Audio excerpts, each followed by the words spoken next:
রামপুর নামক এক গ্রামে বাস করত দিনু নামক এক সিঙাড়া ব্যবসায়ী।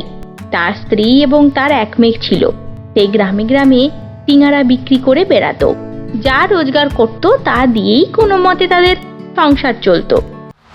বাবা, ও বাবা, আজকে আমার জন্য মেলা থেকে একটা পুতুল কিনে আনবে গো? পুতুল? আচ্ছা বেশ, ঠিক আছে মামনি, আমি আজ আসার পথে তোমার জন্য পুতুল কিনে আনবো। খালি একটার পর একটা বায়না। সিঙাড়া ভাজতে ভাজতে দিনুর বউ তার মেয়েকে বলে কথাগুলো। আহা, তুমি ওকে বকছো কেন গো? ও তো বায়না করে না। ও যদি না এখন বায়না করবে তো কবে করবে বলো তো? ওসব বাদ দাও। তোমার কি সিঙাড়াগুলো ভাজা হলো? নিয়ে তো বেরোবো গিন্নি। হ্যাঁ, এই তো হয়েই এসেছে। এই নাও, আমি সব সিঙাড়া তোমার ঝুড়িতে সাজিয়ে দিচ্ছি। বেশ বেশ। তারপর দিনু তার ঝুড়িতে সিঙাড়া নিয়ে চলল গ্রামে গ্রামে তা বিক্রি করার জন্য। সিঙাড়া নেবে গো?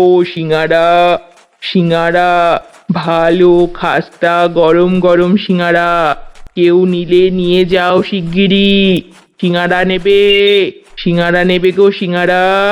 আমাকে 10 টাকার সিঙাড়া দাও না কাকু। হ্যাঁ, দিচ্ছি, এই নাও। তারপর দিনু ভালো টাকারই বেচা কেনা হয়। এবার ভাবলো সে এবার বাড়ি ফেরার পথে যাবে।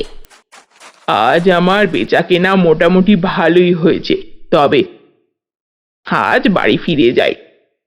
কি ব্যাপার গো দিনু ভাই, ঝুড়ি তো একদম ফাঁকা।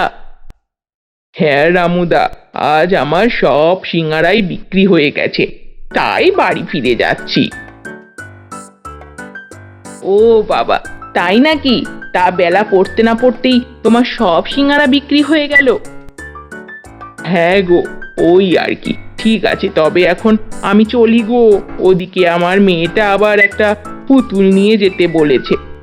দিনু চলে যাওয়ার পর রামু মনে মনে ভাবতে থাকে, আমার সব সিঙাড়া বিক্রি হয় না, কেউই কিনতে চায় না। কিন্তু ওইদিকে দিনু সব সিঙাড়া বেচে ফেলে। কিভাবে? না না না না, এটা আমি কিছুতেই মানতে পারছি না। ও আমার থেকে এগিয়ে থাকুক, এটা আমি কোনো মতেই চাই না। ওইদিকে দিনু তার মেয়ের জন্য একটা ছোট্ট পুতুল কিনে বাড়ি ফিরল। ও মা, তুমি তো চলে এসেছো। এই তো বাবা, আমার জন্য কত সুন্দর একটা পুতুল নিয়ে এসেছে। হ্যাঁ মা, এই নাও।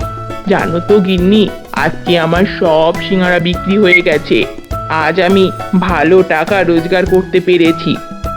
জানি গো জানি, তুমি সৎভাবে ব্যবসা করো, সেই জন্যই তোমার বেচা কেনা বেশ ভালোই হয়। মানুষের ভালোবেসে তোমার কাছ থেকে জিনিস কেনে। পরের দিন সকালবেলা, কই গো, ওঠো ওঠো ওঠো, আমার যেসব সিঙাড়া প্রায় ভাজা হয়ে এলো। আসলে গিন্নি, আমার শরীরটা আজ মোটেই ভালো লাগছে না। কিভাবে যে যাই। তাহলে আজ থাকবে, তুমি বিশ্রাম নাও। না গিন্নি, আমি বলি কি, আজকে বরং আমাদের গ্রামের হাটে গিয়েই বসি, যেটুকু বিক্রি হয় আর কি। পারবে তো? হ্যাঁ হ্যাঁ হ্যাঁ, ওই দাও, সিঙাড়া ঝুড়িটা দাও।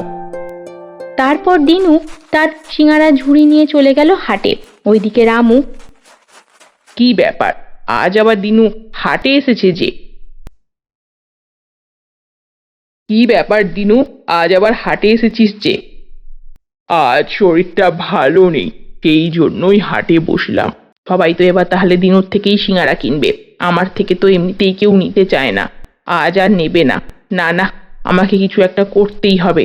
সামান্য একটা ময়রা হয়ে আমার মতো ব্রাহ্মণ ছেলের ওপর ওকে বিরাজ করতে দিতে পারা যায় না। দাঁড়া দাঁড়া, তোর মজা দেখাচ্ছি। সিঙাড়া নেবে গো? সিঙাড়া, গরম গরম সিঙাড়া। এই দিনু, তুই শিগগিরই বাড়ি যা। আমার কাছে এইমাত্র খবর এলো তোর নাকি মেয়ের খুব শরীর খারাপ রে। কি বলছো গো রামুদা? এক্ষুনি যাচ্ছি, তুমি আমার দোকানটা একটু দেখো তো। তুই চিন্তা করিস না, আমি দেখছি। তারপর রামু দিনুর কথা শুনে বাড়ির দিকে ছুট দিল। এবার তোর সব সিঙাড়া কিভাবে নষ্ট করতে হয় তা দেখ। তারপর রামু চুপি চুপি দিনুর সব সিঙাড়ার মধ্যে এক ধরনের তেতো ওষুধ মিশিয়ে দেয়। তারপর দিনু ফিরে এসে বলে, ওই গো রামুদা, আমার মেয়ে তো ঠিকই আছে। ও মা, তাই নাকি? তাহলে নিশ্চয়ই ধীরাজ আমাকে মিথ্যে কথা বলেছে। কিন্তু কেন বলো তো মিথ্যে কথা কেউ বলবে? ও মাথায় যে একটু গন্ডগোল আছে রে, তুই তো জানিসই। ওই আমাকে 100 সিঙ্গারা দে তো দিনু। হারান দিনুর থেকে সিঙ্গারা নিয়ে খেতে লাগলো। ইস, এটা কি বানিয়েছিস? এত তেতো সিঙ্গারা তো আমি আগে কখনো খাইনি। ছি ছি ছি ছি, মানুষকে মারার ফোন দি, তাই না? কি বলছো কি তুমি হারান্দা? বিশেষ যদি নাই হয় তো নিজেই খেয়ে দেখ।